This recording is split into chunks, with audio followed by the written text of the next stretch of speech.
Hello and welcome everyone to legal learners.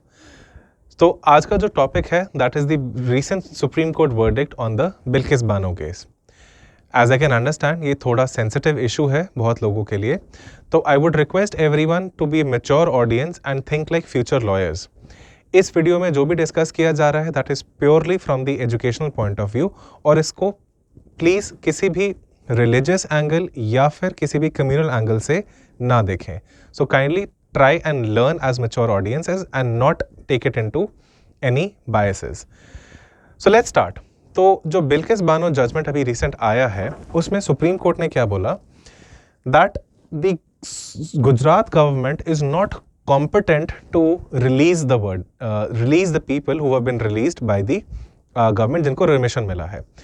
So मैं थोड़ा background इसके बारे में आपको बताता हूँ। What happened was in 2002 there were certain riots in Godhra, which is a place in Gujarat.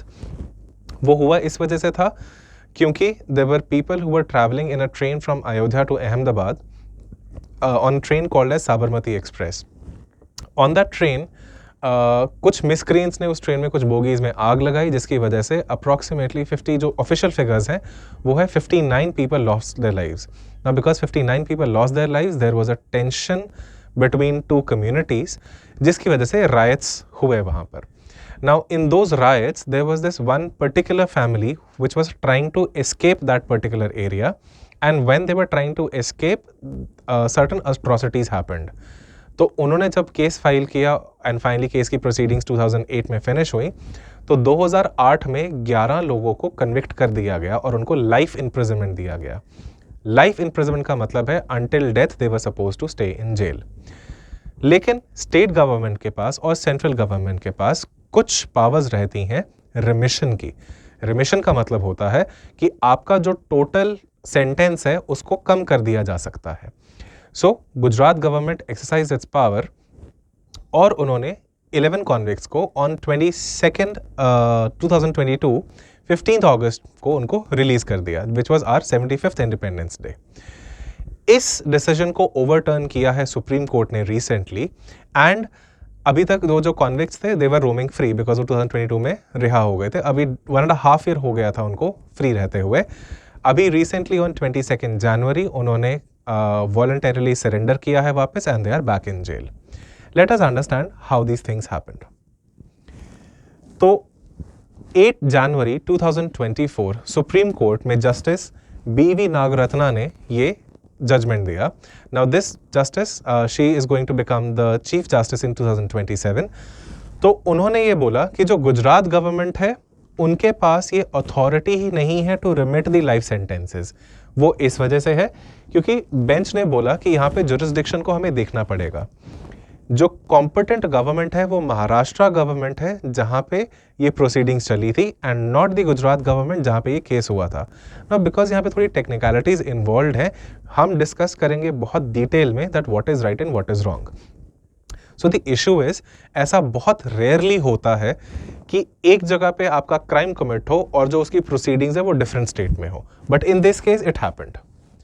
Now what really happened was, supreme Court ने ये बोला कि महाराष्ट्र गवर्नमेंट जहां पे ट्रायल हुआ था that is the more competent government जहां पर इस रिमिशन की जो पावर होनी चाहिए, and not the Gujarat government. और उसने बोला कि इस वजह से जो कोर्ट है उन्होंने नलिटी को यूज किया। नलिटी का मतलब क्या होता है, जो उनका ऑर्डर था जो इश्यूज किए थे गुजरात गवर्नमेंट ने, उन्होंने बोला कि ये नल एंड वॉइड है, ये वैलिड ही नहीं है, और फिर उन्होंने उसको रिवर्स कर दिया। So let us take into consideration कि व्हाट ऑल हैपेंड, उसको सीक्वेंस में समझते हैं। तो गुजरात गवर्नमेंट ने 11 के 11 कॉन्विक्ट्स को रिलीज किया on the basis of the 1992 remission policy, और जब उन्होंने ये पॉलिसी को अडॉप्ट नहीं किया जो कि 2004 जो कि करंटली चल रही है। अब इशू ये है कि जब उनको सजा मिली थी तो सजा मिली थी 2008 में। 2008 में ये वाली पॉलिसी वैलिड थी, लेकिन जब उन्हें अब रिमिशन दे दिया गया है अब ये 2014 की पॉलिसी चल रही है।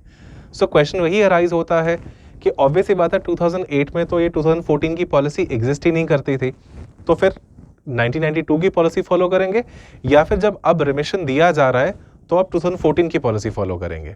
We will answer these questions in the coming slides और डिटेल में समझते हैं कि what is right and what is wrong. यही डिस्टिंक्शन की वजह से सुप्रीम कोर्ट का जो असेसमेंट है वो बहुत सटीक रहा और उन्होंने इसको जज किया. Let's try and understand how these things happened.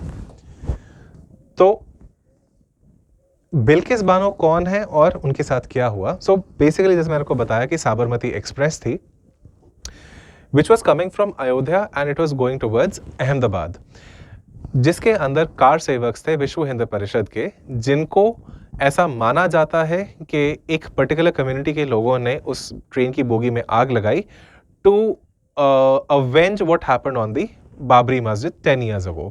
तो because it was two different communities which were taking revenge on each other, जिसकी वजह से कम्यूनल डिसहार्मनी हो गई एंड रायट्स ब्रोक आउट. तो इस वजह से एक बहुत ही कम्युनिटी चार्ज एटमॉस्फेयर बन गया था उस टाइम के अंदर एंड 59 people जो है they lost their lives in that train coach. What really happened in this situation was कि जब because community charged atmosphere है तो उसके उस टाइम पे जो बिल्किस बानो थी who was a 21-year-old young girl at that time and she was also 5 months pregnant और उनकी एक 3 साल की छोटी बच्ची भी थी सलेहा, जो कि उस गांव से भाग रहे थे जहां पर रायट्स हो रहे थे. कोई दंगे फसाद में हर इंसान अपनी जान बचाना चाहता है. तो Bilkis Bano who was 5 months pregnant, एक 3 साल की छोटी बच्ची थी, अपने 14 फैमिली मेंबर्स के साथ वहां से बाहर भागने की कोशिश कर रहे थे, बाहर जाने की कोशिश कर रहे थे. In such a situation what happened was, जब इससे पहले कि वो एक सेफ जगह पहुंच पाते, कुछ 25-30 लोगों के एक मॉब ने उन्हें पकड़ा and all her family members were killed. I would like to give a small trigger warning here. जो एक्चुअली में हुआ that was very unfortunate and it is not pleasing to even hear, लेकिन because we as lawyers will be seeing a lot of crime in our lives, we should be at least able to sensible enough to understand on the face value. So what really happened, all 14 members of a family were killed. Those men, they snatched the 3-year-old daughter of Bilkis Bano from her hands and her head was smashed. तो उनकी daughter को उनके सामने ही she was murdered. Apart from her daughter, there were people जिनको बिल्किस बानो जानती थी क्योंकि वो उन्हीं के village के ही थे. So she could identify at least 10 people from her village only जो उस mob का हिस्सा थे, and there were people who took turns in raping her. So her entire family was killed, her daughter was killed, she was raped multiple times, and she was almost left for dead. Fortunately or unfortunately, she survived, and she lived to tell the tale. So when all this happened, all this horror happened, she was the sole survivor. Everybody who was trying to flee, जो भी वहाँ से भागना चाहते थे, they were unsuccessful, but she somehow survived. Because she survived, उस time पे she borrowed some clothes from an Adivasi woman, और वहाँ पे एक होम गार्ड की मदद से वो एक पुलिस स्टेशन पहुँचे. पुलिस स्टेशन का नाम था लिमखेड़ा पुलिस स्टेशन. वहाँ पे पुलिस स्टेशन के पहुँचने के बाद उन्होंने अपनी FIR फाइल करने की कोशिश की, लेकिन जो स्टेट की मशीनरी थी वो रिपोर्टेडली उनके अगेंस्ट काम किया. तो ऐसा माना जाता है कि जो FIR लिखी गई थी वो इनकम्प्लीट थी या फिर डिस्टॉर्टेड फैक्ट्स के साथ थी, जिसके अंदर कम्प्लीटली हर चीज़ को मेंशन नहीं किया गया. तो it is very important to note कि जो FIR होता है that is the first information report, एक कॉम्प्रीहेंसिव रिपोर्ट होती है जिसके अंदर जो अक्यूज जो जिस person who has suffered the crime वो मेंशन करता है कि उनके साथ क्या अट्रॉसिटीज़ हुई हैं. तो बिकॉज वो उनको कम्प्लीटली मेंशन ही नहीं किया गया था, दिस वर्कड अगेंस्ट हर. तो 2003 में सुप्रीम कोर्ट ने ऑर्डर किया कि जो ये केस है अब ये ट्रांसफ़र कर दिया जाए CBI को. ये ऐसा हुआ था बिकॉज आई टेल यू, जो FIR फाइल की गई थी उसके बेसिस पे जो A रिपोर्ट होती है उसको सबमिट किया गया था मजिस्ट्रेट के सामने, और उनको बोला गया था that there is not enough evidence to proceed and therefore this case should be closed. और वो उसको एक्सेप्ट कर लिया गया था by the local courts, the lower courts. तो सबसे बेस से हम शुरू करते हैं. But prima facie she could identify people who did that. Therefore she approached the higher authorities और नेशनल कमीशन ऑफ विमेन की मदद से वो सुप्रीम कोर्ट पहुंची. सुप्रीम कोर्ट में उन्होंने पिटिशन फाइल किया और सुप्रीम कोर्ट ने ये केस को ट्रांसफ़र कर दिया सीबीआई को। सीबीआई ने फिर 1 महीने बाद दोबारा से ट्रायल शुरू किया और 2004 में ऑन हर रिक्वेस्ट, क्योंकि देखो ऐसा होता है जब कभी रायट्स होते हैं तो ये तो नहीं है कि अगर रायट्स ख़त्म हुए तो सबके सब बिल्कुल इंस्टेंटली ठीक हो जाएगा। जो एटमॉस्फेयर है, it takes months and sometimes even years to calm down. तो because she feared her life, उसको अपनी जान का खतरा लगता था, बिल्किस बानो ने रिक्वेस्ट किया कि जो ये केस की प्रोसीडिंग्स हैं इसको गुजरात से बाहर मूव कर दिया जाए। सो द केसेस जो प्रोसीडिंग्स थी उनको शिफ्ट कर दिया गया महाराष्ट्र में। So when they move to Mumbai on the instance of Supreme Court, यहाँ पे 4 साल बाद 13 लोगों को गिल्टी माना गया out of the 20 people who were accused. So 20 लोग गिल्टी थे, 20 लोगों में से 13 को, 20 अक्यूज थे, उनमें से 13 लोगों को जो है अक्यूज्ड माना गया। उनमें से 11 लोगों को लाइफ सेंटेंस अवॉर्ड हुआ। 2 लोग जो है वो ऑलरेडी इस टाइम तक they died, therefore no proceedings could be done against them. So out of 20, 13 were accused, 7 जो है उनको रिहा कर दिया गया बिकॉज उनके अगेंस्ट जो थे आपके पास एविडेंस ही नहीं थे। तो आपने मूवीज़ में देखा होगा कि जब किसी के खिलाफ सबूत नहीं मिलता है तो सबूतों के ना होने की वजह से उनको अक्विट कर दिया गया। सो out of 20, 7 were acquitted, 13 were convicted, 2 of them died और 11 ऑफ देम वर कन्विक्टेड। तो 11 जो है जिनको सजा दे दी गई। Now what really happened was, यहाँ पे एक 3 साल का सेंटेंस उस कॉप को भी दिया गया जिसने इनिशियली रिफ्यूज़ किया था बिल्किस बानो की कंप्लेन को लिखने के लिए। और 2017 में बॉम्बे हाई कोर्ट ने भी इस कन्विक्शन को अपहेल्ड किया और जो लाइफ इम्प्रिजनमेंट है 11 लोगों की और बाकी 7 के जो अक्विटल है उसको भी क्वाश कर दिया गया। सुप्रीम कोर्ट ने लेटर ऑर्डर भी किया कि बिल्किस बानो को कंपनसेशन दिया जाए 50 लाख रुपए का और अपने ही चॉइस की एक अकोमोडेशन दी जाए। अब गवर्नमेंट ने या सुप्रीम कोर्ट ने ऐसा ऑर्डर क्यों किया? Because you have to understand, 2 तरह के केसेस होते हैं, we have civil cases and we have criminal cases. क्योंकि जो क्रिमिनल केसेस होते हैं there are crime against the society, तो as a society it is the responsibility of the state to protect its citizens, और because citizens के against अगर crime होता है तो it is the state that is suppose to compensate. इस वजह से सुप्रीम कोर्ट ने वो कॉम्पनसेशन किया। तो जो कॉन्विक्ट्स हैं उन्होंने गुजरात गवर्नमेंट को प्ली किया, गुजरात गवर्नमेंट को बोला कि जो हमारी सज़ा है उसको कम कर दिया जाए according to the old remission policy.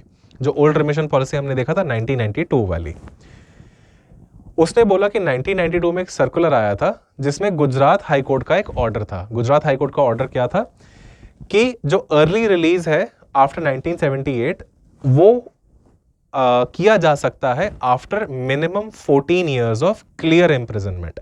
इसका मतलब क्या था कि अगर किसी को लाइफ इम्प्रिजनमेंट मिली है, जो कि यूजुअली बहुत ही हीनियस क्राइम्स जैसे कि डेथ और रेप के केस में होता है, उस केस में अगर कोई 14 ईयर्स स्पेंड कर देता है जेल में तो फिर they can ask for remission. Now supreme court को उन्होंने प्ली किया और बोला कि सिंस वो ऑलरेडी 15 साल से ज़्यादा जा चुके हैं रिमिशन में, बिकॉज देखो 2002 में ये इशू हुआ, 2004 में प्रोसीडिंग स्टार्ट हुई, तो ऐसा तो नहीं था कि वो फ्री घूम रहे थे। 2008 में उनको कन्विक्शन मिला लेकिन they have been in jail for more than 14 years. So because there was clear case की 14 ईयर्स हो चुके हैं, सुप्रीम कोर्ट ने एडमिट किया कि इस प्ली को और बोला कि गुजरात गवर्नमेंट थी जो कि कॉम्पिटेंट है इसको एग्जामिन करने के लिए, क्योंकि क्राइम वहां पे अकर हुआ था, क्योंकि जो उनकी पॉलिसी उसके हिसाब से अगर क्राइम उस स्टेट में कमिट होता है therefore it is the power of that state. Ruling ने एम्फसाइज किया कि जो ट्रायल की कंक्लूजन थी इसकी वजह से जो पॉलिसी थी स्टेट की वो लागू होती है, क्योंकि क्राइम वहां कमिट हुआ है इसलिए स्टेट की पॉलिसी जो है वो वैलिड है, hence Gujarat government is competent and not where it was transferred. क्योंकि बहुत रेयर होता है कि एक जगह क्राइम कमिट हो और दूसरी जगह उसको ट्रांसफर किया जाए। So what really happened is कि सुप्रीम कोर्ट ने माना कि जो गुजरात की जो रिमिशन पॉलिसी है 1992 की वो इस केस में वैलिड है और वो एक्सेप्ट कर लिया गया। तो यहाँ पे इसको नोट करने की जरूरत नहीं है, सिर्फ सुनिए। In the case of state of Haryana versus Jagdish of 2010 जो सुप्रीम कोर्ट ने उन्होंने सेटल किया कि जो एप्लीकेशन है जो प्री मेच्योर रिलीज की, it must be considered on the basis of policy in effect on the date of conviction. तो जैसे हमने देखा था कि जो कन्विक्शन की डेट थी वो थी 2008, जो उस टाइम पे रिमिशन पॉलिसी थी वो इफेक्ट थी 1992 वाली। जब उनको रिलीज किया गया दैट इज 2022, तो 2022 में 2014 की पॉलिसी इफेक्ट में थी। इसका मतलब हमें देखना है जो डेट ऑफ कन्विक्शन की पॉलिसी है, तो डेट ऑफ कन्विक्शन वाज 2008, जिस टाइम पे 1992 की पॉलिसी वैलिड थी, इस वजह से 1992 की पॉलिसी को यहाँ पे कंसिडर किया जाएगा। इसके बाद क्या हुआ, जो गुजरात गवर्नमेंट है उन्होंने एक कमेटी बनाई। जो कमेटी थी उनके हेड थे जो गोधरा के कलेक्टर हैं, उस टाइम पे जो कलेक्टर थे। कमेटी के अंदर कुछ और भी मेंबर्स थे, इसके अंदर बीजेपी के CK राहुल जी और सुमन चौहान जो कि MLAs थे, जो फॉर्मर बीजेपी थे गोधरा के काउंसलर मुरली मूलचंदानी जी, और बीजेपी विंग की विमेन मेंबर जो स्नेहा बेन भाटिया, ये भी मेंबर थे। तो ये उस कमेटी के मेंबर थे। इस कमेटी ने यूनानिमसली बोला, यूनानिमस मतलब सबके सब ने एक ही तरह से जवाब दिया कि जो रिमिशन है वो होना चाहिए। उन्होंने फिर इसको फॉरवर्ड किया स्टेट के होम डिपार्टमेंट को, और इसकी वजह से 15 अगस्त 2022 को जो 11 कॉन्विक्ट्स थे उस केस में, उनको जेल से बाहर कर दिया गया, which means they were now free. अब रिमिशन को समझते हैं, हल्का फुल्का इसमें आइडिया आपको ये रहना चाहिए कि दो तरह की आपकी जेल टर्म्स होती हैं। जब आपको इनकार्सरेशन दिया जाता है, आपको जेल टर्म दिया जाता है, तब दो तरह के लाइफ सेंटेंसेस होते हैं। एक होता है रेगुलर प्रिजन, एक होता है रिगरस इम्प्रिजनमेंट, जिसको RI बोलते हैं। रिगरस इम्प्रिजनमेंट में थोड़ा नहीं, उसमें काफ़ी सारी रिस्ट्रिक्शंस रहती हैं, एंड आपके ऊपर काफ़ी रफ ट्रीट किया जाता है। तो रिमिशन पॉलिसी में क्या रहता है, रिमिशन पॉलिसी में ये रहता है कि सेंटेंस जो है उसको छोटा किया जा सकता है, लेकिन उसके कैरेक्टर को चेंज नहीं किया जा सकता। विच मीन्स अगर वो रेगुलर इम्प्रिजनमेंट है वो रेगुलर ही रहेगा, और अगर रिगरस है तो रिगरस रहेगा। तो जिसका टर्म है उसको शॉर्ट कर सकते हैं, लेकिन उसका नेचर को चेंज नहीं कर सकते हैं। तो यहां पर भी ऐसा ही कुछ था। Now these are something which are important, आपको इनको समझना है, याद करना है। जो रिमिशन की पॉलिसी है उसके लिए कौन से लॉज हैं। आर्टिकल 72 है which is empowering the president of India to grant remission, क्योंकि अगर आपने ऐसा सुना होगा कि प्रेसिडेंशियल पार्डन मिल जाता है which has the powers which have been given to the president, so that is mentioned in the article 72 of the constitution. Same power जो प्रेसिडेंट के पास है वो सेम पावर्स स्टेट के गवर्नर के पास भी रहती है, which is mentioned in the article 161। तो जो स्टेट मशीनरी के पास पावर है वो आती है आर्टिकल 161 पे। और section 432 of CRPC, it is the one which empowers the appropriate government to suspend or remit sentence of the person। तो प्रेसिडेंट के पास, गवर्नर के पास और स्टेट गवर्नमेंट्स के पास, ये तीनों के पास पावर्स हैं रिमिट करने की according to the mentioned articles. तो हमें याद करना है article 72 for the president, article 161 for the state government, and CRPC section 432। थोड़ा सा आगे चलते हैं। Now section 433A of CRP states कि जो प्रिजनर है उसको 14 साल से पहले आप उनको नहीं छोड़ सकते हैं। Now this is for the people who are facing rigorous imprisonment for an heinous offence, या फिर कोई ऐसा ऑफेंस जहां पे डेथ पेनल्टी दी हो। विच मीन्स अगर आपको लाइफ इम्प्रिजनमेंट दिया है या डेथ पेनल्टी मिली है तो कम से कम 14 ईयर्स तो आपको जेल में स्पेंड करने ही पड़ेंगे, irrespective of all the powers. तो 14 ईयर्स वो पूरे हो चुके थे उन कॉन्विक्ट्स के। और section 435 of CRPC also states कि कुछ केसेस में स्टेट्स के पास सेंट्रल गवर्नमेंट के साथ कंसल्टेशन में करके पावर होती है उनमें एक्ट करने की। नाउ इसमें आपको समझना पड़ेगा कि state of Haryana versus Mahendra Singh 2000 जो एक केस था, उसमें सुप्रीम कोर्ट ने बोला कि जो रिमिशन है it is a right and it is a discretion of the state. It is not a right but it is a discretion. इसका मतलब क्या हुआ? इसका मतलब ये हुआ कि अगर आपने 14 ईयर्स बिहेवियर अच्छा किया है तो ऐसा कोई आप हक से नहीं मांग सकते हैं कि आपका जो सेंटेंस है उसको शॉर्टन किया जाए। ये स्टेट गवर्नमेंट की मर्जी है, उनका खुद का डिस्क्रेशन है whether to reduce your sentence और not reduce your sentence.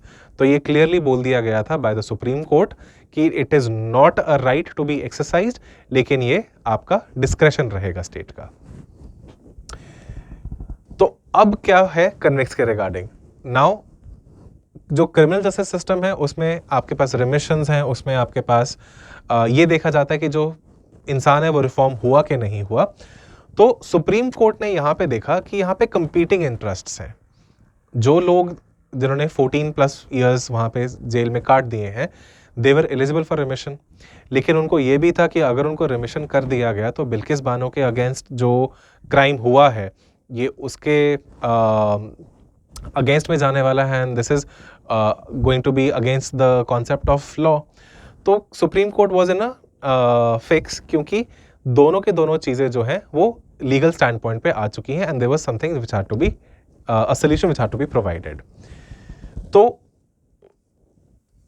Because जहाँ पे कॉन्फ्लिक्ट था, बेंच ने बोला कि यहाँ पे कुछ स्केप्टिसिज्म आया कि जो क्राइम कमिट किया गया है वो बहुत ही हीनियस क्राइम है। हीनियस क्राइम का मतलब होता है crimes which are very derogatory in nature, crimes which are not easy ones, and because the crimes which are heinous ones, court ने ये बोला कि एक indefeasible राइट नहीं है कॉन्विक्ट का, विच मीन indefeasible का मतलब होता है जिसको अवॉइड नहीं किया जा सकता। सो इसलिए कोर्ट ने ये बोला कि बिकॉज करंटली हम अपना जो डिसीजन है पहले गुजरात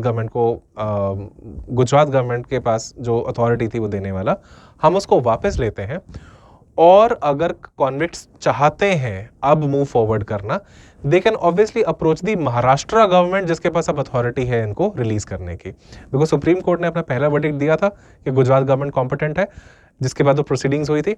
लेकिन अब जब second time Bilkis Bano supreme court गई, जिसने बोला कि this has really hurt her sentiments where she has seen her perpetrators walk free. तो supreme court said that the Gujarat government was not competent. उस सुप्रीम कोर्ट ने अपने ही रूलिंग को ओवरटर्न किया, जो कि पावर्स दी जाती हैं सुप्रीम कोर्ट को that it can overturn its own judgments.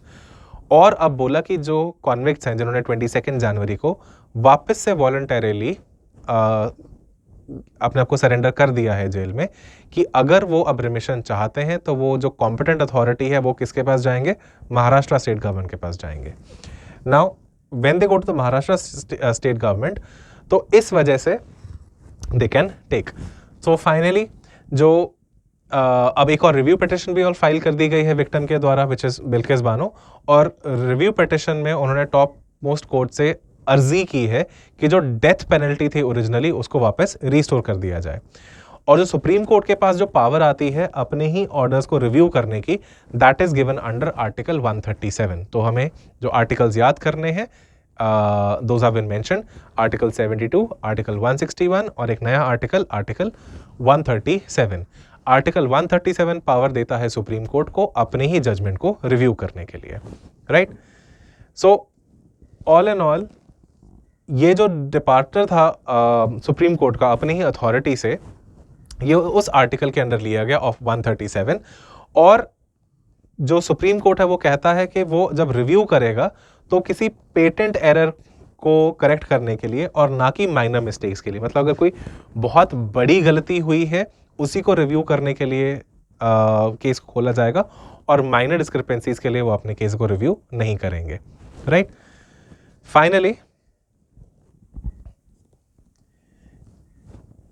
Finally जो जजमेंट अब फाइनली दे दिया गया है, that is the 11 convicts, they have been again arrested and because voluntarily वो उन्होंने सरेंडर किया and they are in jail. अब जो इसका फ्यूचर है वो क्या कर सकते हैं, वो महाराष्ट्र स्टेट गवर्नमेंट को अप्रोच कर सकते हैं। अगर महाराष्ट्र स्टेट गवर्नमेंट अपना डिस्क्रेशन यूज करती है, remember it is not a right, और अगर महाराष्ट्र स्टेट गवर्नमेंट डिसाइड करती है कि इनको रिमिशन दिया जाए, then they can obviously form a committee और वो सेम प्रोसीडिंग्स जो गुजरात गवर्नमेंट ने की थी वो फॉलो कर सकते हैं and they can remit. Otherwise जो पिटिशन फाइल है अभी डेथ पेनल्टी को रिव्यू करने के लिए, हो सकता है कि उसमें उनको हायर ग्रेड ऑफ पेनल्टी भी दी जा सके। So this was the Bilkis Bano case, जो सुप्रीम कोर्ट की रिसेंट जजमेंट्स थी। I hope you understood. कि किसी भी केस को अगर हमें समझना है तो from educational point of view ही हमें उसे देखना है। यहाँ पर जो चीज़ें हमने सीखी इज़ रेमिशन, जिसका मीनिंग होता है कि जो भी लाइफ सेंटेंस है उसको शॉर्टन अप कर दिया जा सकता है, लेकिन उसका कैरेक्टर चेंज नहीं होगा। हमने ये भी समझा कि जो रेमिशन की पॉलिसीज़ हैं according to the president which was established, कि जो डेट ऑफ कन्विक्शन पे जो रेमिशन पॉलिसी है उसी डेट ऑफ कन्विक्शन की रेमिशन पॉलिसी को ही एक्सरसाइज किया जाएगा, ना कि on the date of conviction, sorry ना कि on the date of remission. तो इस केस के लिए जो था 1992 की पॉलिसी वो वैलिड थी। जो हमने आर्टिकल सीखे are very clear, article 72, article 161 and article 137. So I hope you enjoyed and learnt a lot for the current affairs as well as the legal learning. Thank you.